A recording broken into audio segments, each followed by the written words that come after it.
Nature of this program, viewer discretion is advised. It's every police officer's worst nightmare. A moment he hopes will never come. A moment that could mean the difference between life and death.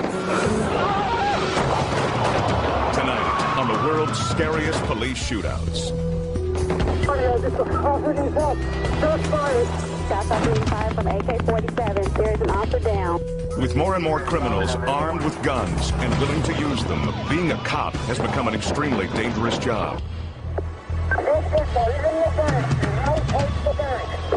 To wear a badge these days takes more than a desire to protect and serve. You've got to have courage. Enough courage to stare down the barrel of a loaded gun.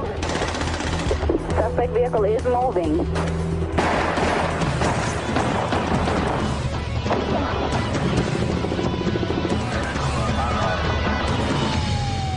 You are about to see the brave men and women of law enforcement as they encounter the scariest situation a police officer can face, a shootout.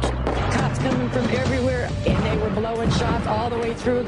You will witness the most dramatic gun battles ever caught on tape, during bank robberies, hostage situations, even in a high-speed chase. Firing. This is not a movie. Everything you are about to see is real.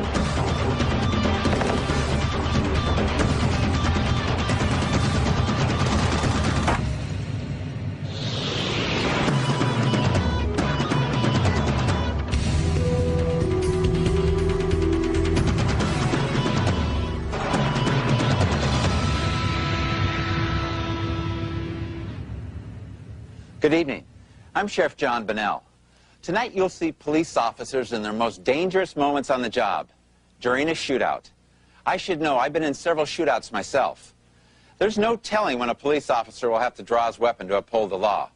Sometimes a shootout can erupt when you least expect it. Monroe, Georgia, 2:49 a.m.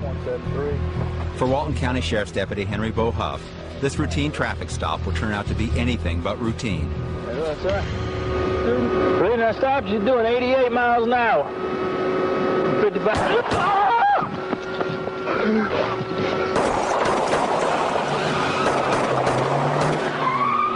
Radio, this be shot! Deputy Huff is saved by his bulletproof vest, but the gunman gets away. Hours later, he is apprehended by police. It turns out he's a 15-year-old boy joyriding in his grandmother's car. That's right. Watch closely. Deputy Huff takes the full force of a .38 caliber bullet right in the chest. 55. Took about 3 seconds to be over with, and I never knew what happened. If it hadn't been for the vest, I'd just be laying out on the road. Deputy Huff is only slightly injured. Since joining the Sheriff's Department, Huff has never gone out on patrol without wearing his vest. The reason I stopped you doing 88 miles an hour. 55. On this night, the vest saved his life. I'm feeling very lucky. As you can see, got 2 bullet holes in the shirt. If it hadn't been for a vest, they would be in me.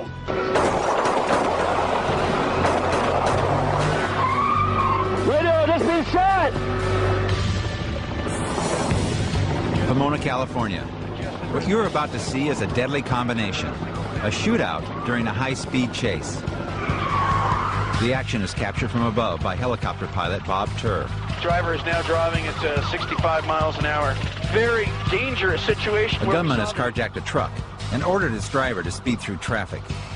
The suspect is one of 4 men who just committed a home invasion robbery. In this situation, it was a hostage type thing. You had a suspect, and he was armed and dangerous. He'd already shot a police officer in Pomona, and now he had a hostage in the vehicle. He pointed the gun at me, and I said, you know, I don't want to die, I'll do what you want. With a gun to his head, the driver is forced to elude the police. The chase reaches speeds in excess of 80 miles an hour. Sirens are going, and we're driving fast, we're going through stop signs, we're going through red lights. Very dangerous pursuit at this point. We see the driver drive up over the sidewalk, through barriers, and cutting narrowly, missing other vehicles. Okay, the suspect's now firing at the helicopter. Just reached his arm out the window and fired off 2 or 3 rounds. sat back in his seat, rolled up the window like it was, you know, nothing. Suspect seems to be out of control, leaning out of the window, firing, or appear to be firing into some of the residents. Now he's firing at officer. Suspect is firing at officer. He would shoot out the window, and I would see the police cars swerving from side to side. I would see them ducking down in their seats, and I also started to see people coming out. And there's bullets flying, and it got even more scary. I not only feared for myself, but for these families and the kids that were on the sides of the streets. This guy is out of control. I think that's a fair statement. An hour into the chase, the gunman orders his hostage to make an ill-advised turn. Right turn, right turn, right turn. What's happening here? Cul-de-sac? Cul-de-sac, cul-de-sac. This is going to terminate right now. Dead-end street. And I'm thinking, oh boy, you know, this is it. We're going to get down there. There's going to be a shootout. I'm going to be in the middle of this stuff, and who knows what can happen. The gunman jumps out of the truck and begins to flee on foot. Foot pursuit, foot pursuit. Suspect is running. Still carrying a loaded pistol, he opens fire at police. He points the gun at me, and he fires 2 rounds.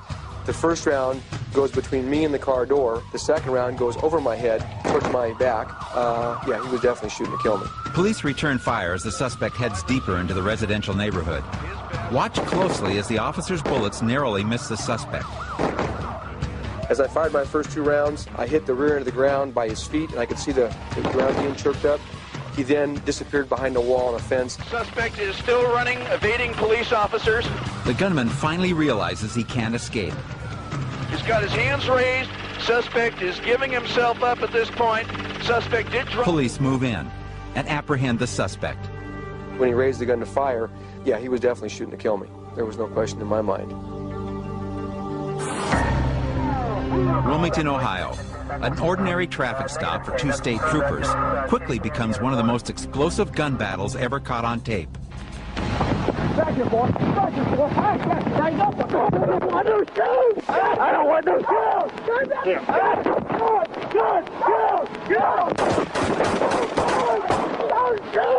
The action is captured on a video camera positioned inside the trooper squad car. It begins simply enough with the troopers pulling over a Suburban for driving with expired tags. Say you borrowed the vehicle? As the trooper questions the driver, the passenger remains in the vehicle. Unbeknownst to the trooper, the Suburban is packed with a large arsenal of illegal weapons. Okay. Wait a minute. Any guns, knives, clubs, stuff like that on here, sir? I don't want you going and searching through all my stuff. I'm not searching through your stuff, sir. I'm going to put you in my car. Clearly, the suspect has something to hide. No, but I don't want to be violated like this. All right, sir. Then I'll arrest you for not having a driver's license, and then I'll search you, and then I'll put you in jail. Now, how do you want to play it? At this point, the driver runs back to his vehicle. The passenger, later identified as his brother, jumps out of the car and pulls out a semi-automatic handgun.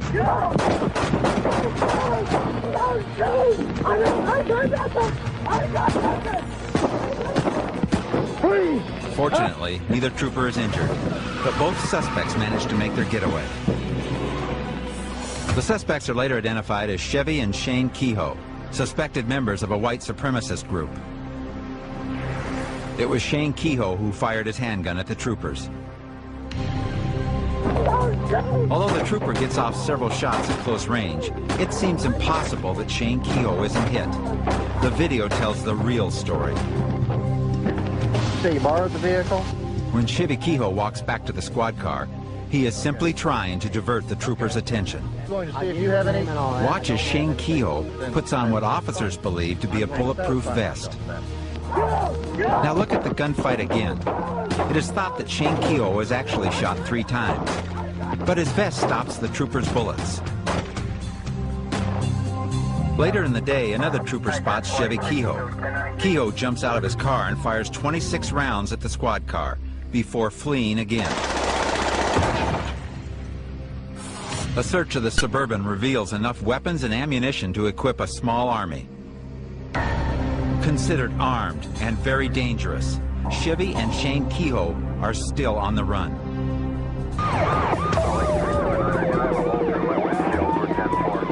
Salt Lake City. A high-speed chase involving vehicle-to-vehicle gunfire comes to an end when the armed suspect flips his car. Police move in, but the gunman has a hostage, his wife. I see The two people get out of the car. I'm saying to myself, this is interesting. Nobody appears to be hurt. Then I see the man with the gun holding the woman. Now everybody is really dialed in. I'm taking cover behind my car. The man's obviously armed. The terrifying ordeal began 48 hours earlier, when the suspect shot his wife's friend, Lucy Valdez, after a heated argument. He was mad because she left him, and he had been begging her to go back home. He wanted to kill the baby, kill Gloria, himself, and probably all of us in here. 2 days after Lucy was shot, the suspect is spotted by the Utah Highway Patrol. A high-speed chase ensues. We picked up some radio traffic of a pursuit coming southbound out of Davis County. The radio traffic said that it may be a hostage-type situation. He made a maneuver which caused him to lose control of his vehicle, and he rolled it. As we were pulling up to that area, all we could see was a cloud of dust. Car's rolled over. You might want to roll medical this way. He's yelling at us quite a bit. He's kind of taken cover for himself with her by his side between the upside-down car and our position. The suspect appears agitated and begins to point his weapon in the direction of the officers. I don't know what his thought process was, but I know at a certain point he decided this is where it's going to end. The subject has his back towards that frontage road, and he will shoot. Then, without warning, the suspect turns the gun on his wife. And everybody is holding their breath going, I didn't see this, but I just saw this. He continues to shoot at his wife. The police are forced to take action. He was using deadly force against her, and we needed to stop that action.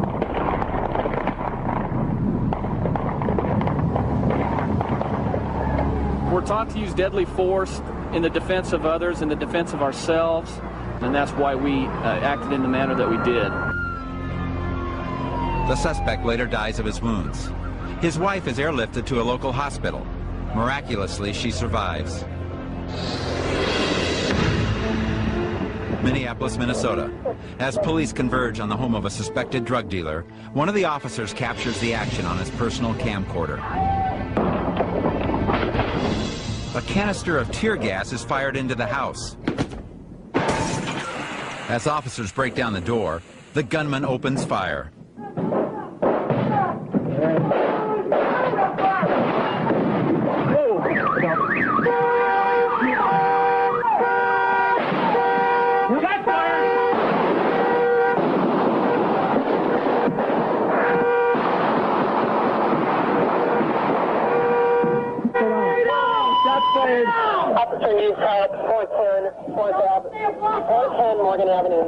Everybody here? Everybody accounted for? Amazingly, no one is hurt, and the suspect and his wife are taken into custody. January 23rd, 1991, one of the most infamous dates in the history of Texas law enforcement. Constable Darrell Lunsford pulls over 3 suspicious men and asks to search the trunk of their car. How about this here? While Lunsford questions the suspects, one of them grabs his legs and throws him off balance. Another suspect then wrestles Lunsford to the ground, where he is kicked and beaten. One of the men gets hold of Lunsford's gun and fatally shoots the 47-year-old officer. It is a tragic death, but one that is not in vain. A short time later, another Texas trooper watches the tape of the Lunsford murder. He studies every frame and learns from it. When we saw Darrell Lunsford's video, it did save my life. It helped me out quite a bit. He was a good police officer, real good police officer. It's unfortunate that things happened and turned out the way they did, but it put me in a different mode to be alert. 8 months pass. With the murder of Constable Lunsford still fresh in his mind, Trooper Lopez pulls over a car carrying 3 men. As I walked up to the car, I noticed that the backseat passenger gave me a particular stare, almost like if he was scared of something or just apprehensive about something. Trooper Lopez speaks with the suspects in Spanish.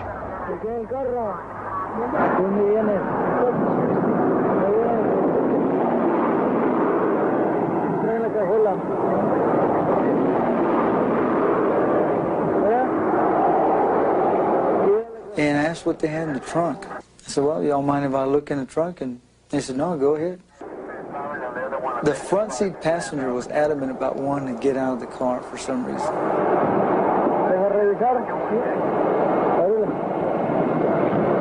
I think they realized, well, he's going to find out what they're trying to conceal. I got a strong odor of a detection of marijuana, which was emitting from inside the trunk area.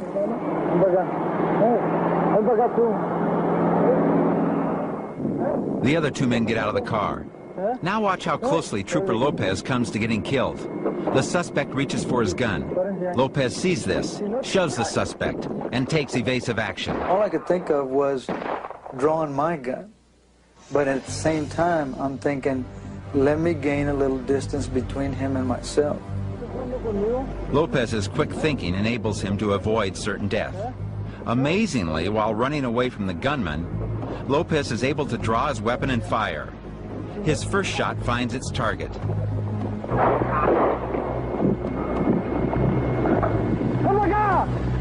The gunman is merely wounded, and the gunfight rages on. The other two suspects escape into the night.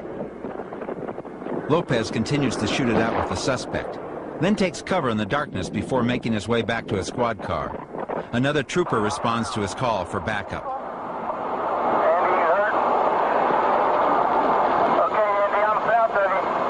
Suddenly, Lopez spots the gunman in his rearview mirror. I see him behind my patrol car. So I threw the microphone down and went after him again. Listen as another gun battle erupts. Miraculously, Trooper Lopez isn't seriously injured in the shootout. Despite the number of shots fired, he is grazed only once. The suspect isn't as lucky. A manhunt ensues, through the night and into the next day. Police eventually capture the other two suspects. When police officers are forced to fight back against armed and dangerous criminals, they're hailed as heroes. But these brave men and women don't consider themselves to be anything special. For them, it's all part of the job. Phoenix, Arizona. A high-speed pursuit is about to turn violent as a suspected car thief tries to outrun the police. It was apparent right away that he wasn't going to stop for us. He was swerving in and out of traffic. We tried a couple of times with officers to get around him, and he would swerve towards their cars. Officers of the Arizona Department of Public Safety placed tire-piercing spikes in the road ahead. The suspect's car is disabled and forced off the highway. He had been going about 70. When he got close to the spikes, he accelerated to about 90 miles an hour and ran over the spikes. The suspect can be seen ducking behind his vehicle as officers approach. Suddenly, he steps back into view wielding a pistol. Drop the weapon now! The officers reload their weapons and cautiously approach the injured suspect. Shots fired, suspect was down, I was involved in the shooting. I want to advise supervisor. Watch again as the suspect takes aim at the police. At that time, everybody could see that he had a gun in his hand, and unfortunately pointed the gun at the officers. And he was given a command several times to drop the gun and just wouldn't do it. It was the suspect's choice to do what he did, and he left us no choice. He was given the opportunity to surrender, and he didn't do that. The suspect is rushed to a nearby hospital. He lives to stand trial for his crimes.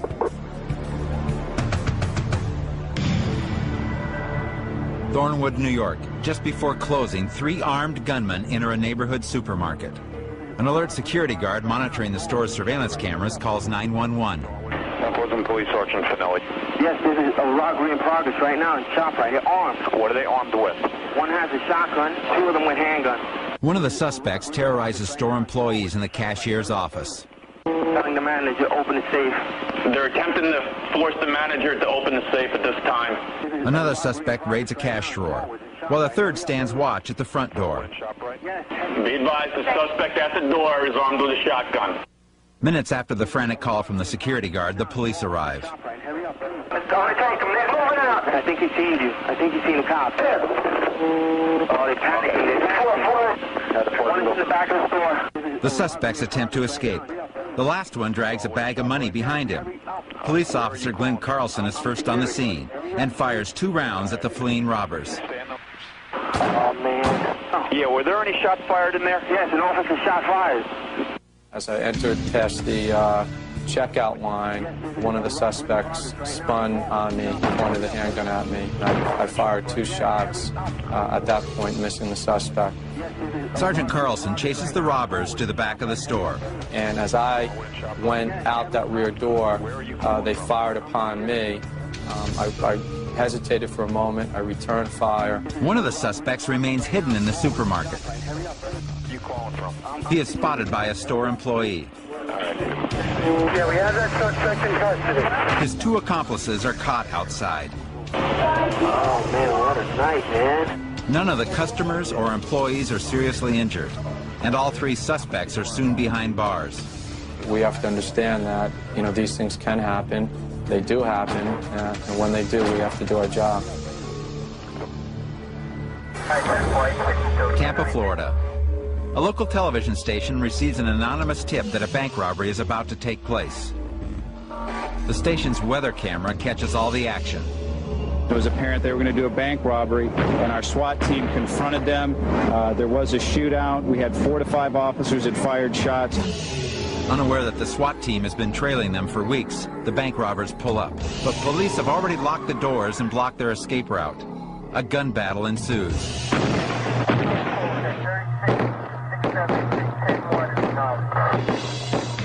It was like the OK Corral. Like the OK They started at the front of the bank, and they were blowing shots all the way through. The one dude got over here. They were still shooting, took him down right there.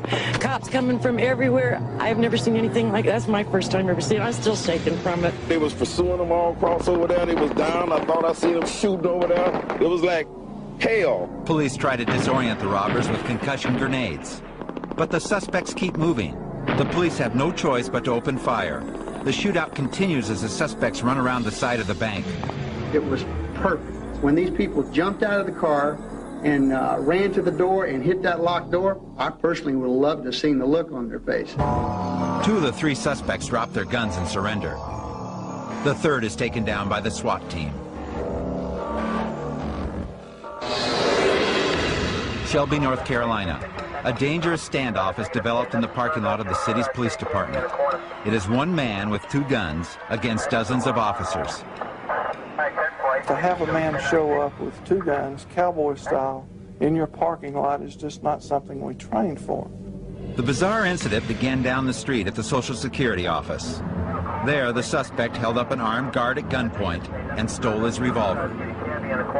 Shelby Police Captain Shell Byers is one of the first to be confronted by the suspect. Had a 38 in his left hand, had a 357 in his right hand, and he pointed the 38 directly at me, and at that time I thought he was going to kill me. Moments later, the man is surrounded. Realizing that he is outgunned, he simply kneels on the asphalt, waving his 2 pistols in the air. Police negotiators try their best to talk the man into dropping his weapons. Although we were attempting, there was very little dialogue between the suspect and the police. The standoff has now lasted for 39 minutes, and the police have made no progress with the gunman.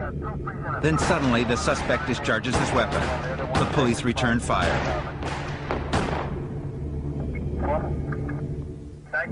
For the officers of the Shelby Police Department, the ending is not a happy one. It's the last situation that a law enforcement officer would want to be in, and out of my career, I've never wanted to take anybody's life, and I just hope and pray to God that I never have to, because it's something that you don't want to do. Sacramento, California. Police are called when shots are fired inside a busy electronics store. 4 gang members are holding 41 frightened hostages at gunpoint, many of them children. This situation would soon turn into one of the most terrifying gun battles in the city's history. Inside, the heavily armed gunmen are demanding $4 million and safe transportation to their home country of Thailand. They also want bulletproof vests. A police sergeant strips down to his underwear to prove he's not armed and hands over his vest. A hostage retrieves the vest. Moments later, she and her 2 children are released. Later, another woman and her children are allowed to leave. Night falls, and the terrorists warn that they will begin shooting hostages if their demands are not met. Mostly the threats were just to kill us, actually. And initially they were very reasonable. But about 6 o'clock, as deadline after deadline passed, they got, the tension rose. They got more and more panicked. The standoff has now lasted for more than 6 hours, and the gunmen are losing their patience. The hostages are tied and positioned to serve as human shields. Don't shoot anybody. I just shoot 3 of them, 4 of them, Danny. I told you. Shoot them on the leg right now, and then I'll ask you again. You say no, I kill them. I told you that as soon as they are coming outside, I will give you the vest. I'll shoot them right now. No, why do that? Okay, then. Just let them go, and the vest is coming. I just broke his leg right there. One lucky hostage is allowed to leave. Yeah. Tell him to go right now. He's leaving right now. Turn to the left. He's leaving right now. Okay. Okay, so... Another hostage volunteers to be shot in the leg in exchange for his freedom. In return, he must restate the terrorist ultimatum to the police and the media. Meet our demands, or the hostages will die. How do you do? Hello? Hello? Okay, what happened? You shot him in the leg. Who did? One of the gunmen. Okay. Can you tell me which one, or would you rather not? Number 2. Mm-hmm. That's the guy that is always angry. Yes. Nearly 8 hours into the siege, negotiators agree to give the gunman another flak jacket. No, I'm the boss. When I say send him out, you send him out. Hello? A female hostage is tethered with electrical cord and sent outside to retrieve the vest. The SWAT team knows that the gunmen are just minutes away from executing the hostages. A police sniper fires, but misses the hooded gunman. A flash grenade explodes and a hostage escapes.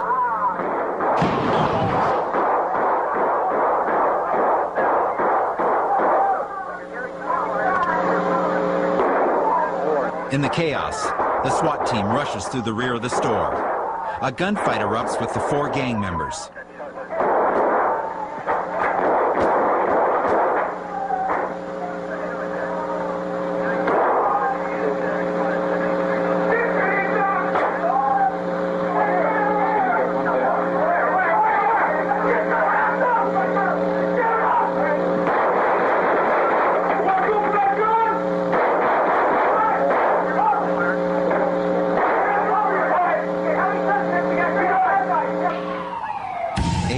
After it began, the crisis is finally over. 3 of the 4 gang members are dead. In a SWAT situation, sometimes you don't have any alternative. The person will put you in a position where you have to use deadly force. Now, I haven't spoken with anyone in my business that really wants to use deadly force, but it's an alternative and the last alternative that you have to save your life or someone else's life. My first reaction was that I was dead. He was going to shoot me and I would die. At a Wells Fargo bank in Buena Park, California, Paul Wing, an off-duty police officer, finds himself face-to-face with an armed bank robber with a violent past. The action is captured on a surveillance camera. The suspect came in the bank behind me. He walked right next to me as he went to the access way to where the tellers were. He was announcing that it was a robbery. And he actually threatened to kill the tellers if they didn't comply with his orders. My design at that point was to be a witness, to try to be the best witness I could and not take any action. I didn't want to unnecessarily endanger anyone inside the bank. He lowered his gun down the line of tellers, and I suspected he was going to shoot the teller. And at that point, I didn't feel I had any other options but to draw and fire. Officer Wing's first bullet strikes the gunman in the chest, but does not stop him. Officer Wing is now in a fight for his life. The round struck him in the chest cavity and knocked him back maybe a half a step. Both of his arms went up and he fired a round in the air. He started to bring the gun down towards me, and I tried to shoot him again, but my gun had jammed. He started firing at me at that point. I was extremely scared. My first fear was that he would kill me. As bullets whiz within inches of Officer Wing's body, he struggles to his feet and somehow gets his hands on the bank robber's gun.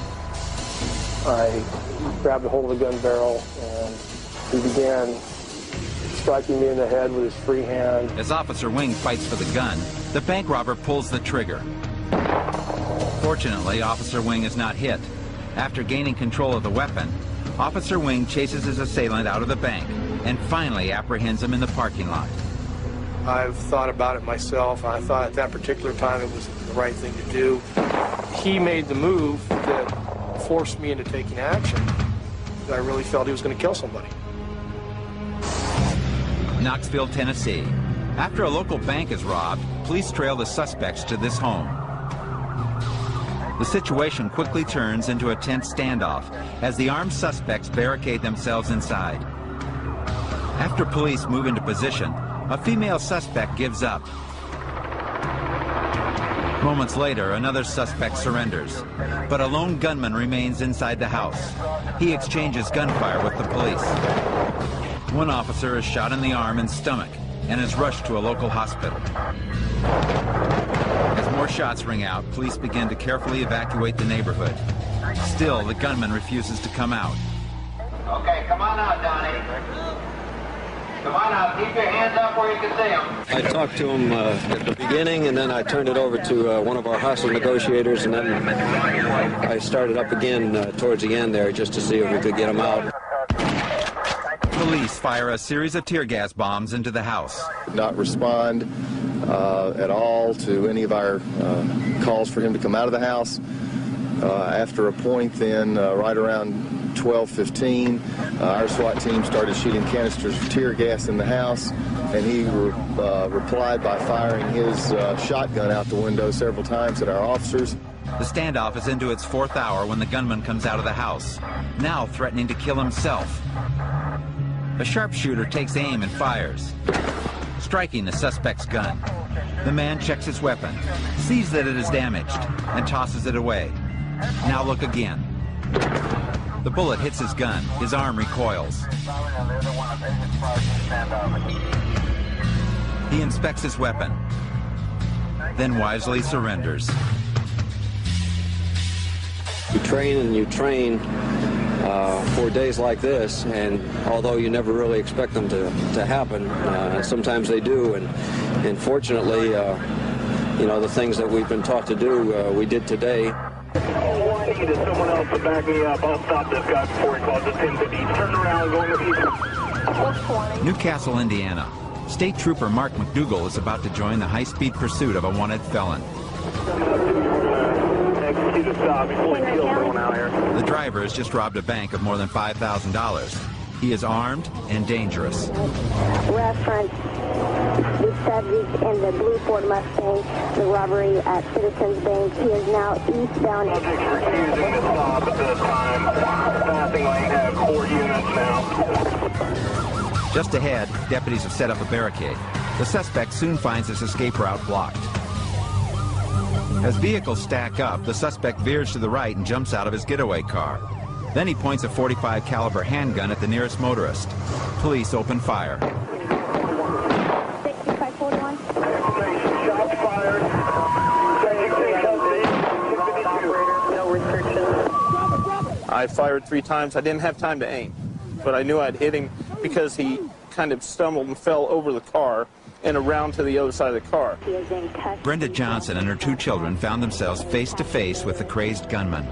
I instinctively locked all my car doors, and when I heard his first shot, I covered my head and kind of put my head down a little bit, and the next time I looked up, he was on the opposite side of my car, and then I lost sight of him and I pulled off. Shook up a little bit, but we're all okay. The woman's life was in danger, and her children were in danger. He left us no other recourse but to stop his actions. Subject is in custody. Shots were fired. If it weren't for the rapid response of the Indiana State Troopers, the outcome might have been tragic for Brenda and her 2 children. You know, I wish it didn't happen, but she's alive today, and that makes me feel real good. Charlotte, North Carolina. Inside this home, a man is barricaded with a gun. He has already threatened to kill his father. Pleas from both his parents and the police go unheeded. The desperate man has fired his weapon 3 times. Police negotiators try to talk some sense into him, but he refuses to listen.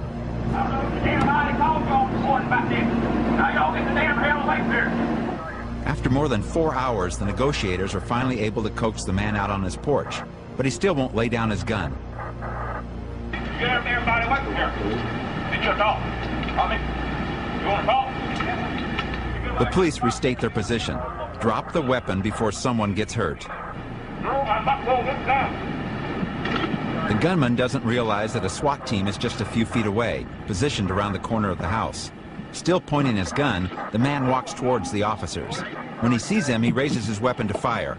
The police have no choice but to defend themselves. In a matter of seconds, the standoff is over.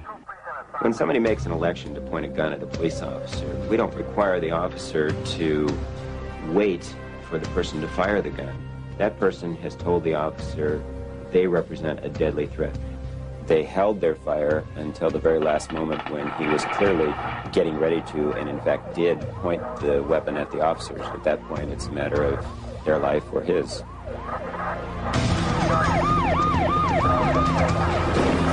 All units at the Bank of America, stay down. Shots are being fired, automatic fire. Shots are being fired from AK-47. There is an officer down. February 28, 1997, North Hollywood, California. Scene of the largest gunfight ever caught on tape. 1,100 rounds of armored-piercing bullets are fired. 9 officers are shot. 7 civilians are injured. I did not think that I was going to get out of there alive. But thanks to the bravery of countless Southern California police officers, no one is killed, except the 2 bank robbers. After locking more than 30 hostages in the bank's vault, the 2 gunmen try to make their getaway. They start yelling and screaming, everybody down, you know, and they start shooting all over the place. But they're surprised by police. The gunmen open fire, spraying bullets at anything in their way. Jorge Vieira, a Spanish-speaking reporter for Telemundo Television, is one of the first to arrive on the scene. There was bullets everywhere. Jorge spots one of the gunmen, but mistakes him for a cop. We didn't know where the bullets were coming from or what was happening or anything. Not realizing that they are in extreme danger, they barricade themselves close to the bank robber. Jorge continues to report on the robbery, fully aware that this newscast may be his last. When I heard the bullet that hit behind the pool, at that moment I was pretty scared. I started thinking, oh, I'm gonna get killed. Several police officers are wounded. Helicopters catch the terrifying scene from above. They too become moving targets. Amidst the chaos and horror, Dr. Jorge Montez treats 2 injured officers when they duck through the front door of his dental office. I see the 2 officers on the floor, and they start screaming away, "Who's a doctor? Who's a doctor?" And I said, "I'm the doctor." He said, "Help me, I've been shot, I've been shot." Tracy Fisher is on her way back from the ATM when she is caught in the crossfire. The sound of the gunfire was death to me, While huddled behind a squad car, she is shot in the foot. and it knocked my feet out from under me. I mean, I hit the pavement. The suspect is moving northbound in the parking lot. Suspect is behind the white vehicle in the parking lot. The gunmen continue their assault. While one suspect drives, the other walks calmly beside the vehicle, blasting everything in sight. He goes about 10 yards, turn around, caps up, and going to clip around at us. The return barrage of police gunfire is deflected by the bank robber's body armor. I don't know how many times, but heavy body armor, he's not knocking down at all. Watch closely as the gunman lurches forward, a police round literally bouncing off of him. Go for the legs. They don't have body armor on their legs. The quick-thinking police borrow high-powered weapons from a neighborhood gun shop and take the offensive when the gunmen split up. Shooting only a pistol, the gunman on foot is finally outgunned. In a burst of gunfire, his weapon is shot from his grasp. Then the gunman goes down. Squad is moving in. There's one suspect eastbound from the north side of the parking lot. The second bank robber heads into the residential neighborhood. Families take cover inside their homes as he attempts to hijack passing motorists. Calmly, methodically, the suspect transfers his weapons into the pickup. When the truck won't start, the police make their move. The gunman opens fire at the police. Shots have been fired. More shots are being fired. The officers return fire. 45 all officers out here in my end to stay down. There's all kinds of ricochets flying. Stay down, everybody. Watch crossfire. All units watch for crossfire. Then, a direct hit by police. The suspect has fired his final shot. Calm is once again restored. One suspect on Archwood is in custody. The residents of North Hollywood will never forget this day. They will certainly never forget the brave officers who gallantly risked their lives. Hearing the officers' voices, knowing that they knew we were there, meant a lot to me. It made me feel that I wasn't alone. And what was so courageous to me is even though they were obviously in pain and bleeding and in danger, they were still concerned for the partners down below and still concerned for us, the civilians. Because of the great job that the policemen did, I believe that that's why nobody got killed. Only the suspects. Fortunately, most police officers will never have to risk their lives in a shootout. But if an armed suspect chooses to brandish a deadly weapon, we must be willing to use whatever means are necessary to protect innocent lives.